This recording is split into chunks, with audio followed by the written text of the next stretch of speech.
Nel 1982 entri come allievo in un laboratorio di scenografia e apprendi dal maestro Bellini, dal professor Ranchetti, Veronesi mi pare, entrambi scenografi, le prime tecniche pittoriche scenografiche. E quindi che ricordi hai di questi esordi nella scenografia in questa, diciamo, palestra guidata da questi due tuoi maestri?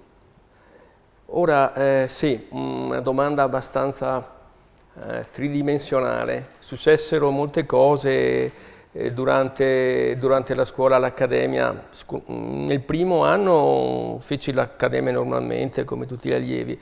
Poi incontrai questo nuovo professore che aveva appena aperto un laboratorio di scenografia e non si sapeva assolutamente, eravamo molto teorici a scuola, quindi il mondo della scenografia era molto lontano, i luoghi deputati erano Roma, Certo. Firenze, Milano, quindi mai avrei pensato di intraprendere un lavoro di pittura di scena. Io avevo comunque coltivato parallelamente alla scuola degli interessi per il vedutismo veneziano, Canaletto, Guardi, ma poi tanti altri pittori minori come Marco Ricci, Diziani, Giuseppe Zais. E li frequentavo perché mi era stato richiesto da un mercante d'arte di riprodurre, non di copiare, ma di riprodurre queste poetiche, queste Arcadie felici di questi pittori del Settecento. Lui vendeva questi grandi quadri, erano dei gesti comunque molto nobili artigianalmente, erano fatti a mano, avevano l'invecchiamento, era un mondo che mi attirava moltissimo. E non capivo perché.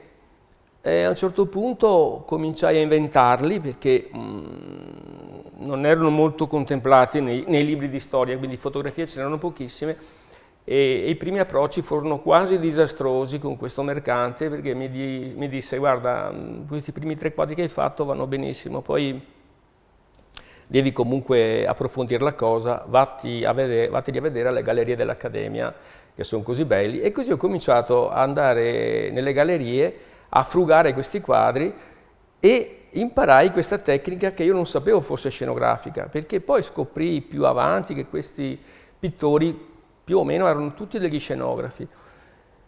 Quando feci il secondo anno dell'Accademia incontrai questo nuovo professore di scenotecnica che mi portò per una settimana, 20 giorni, nel suo laboratorio.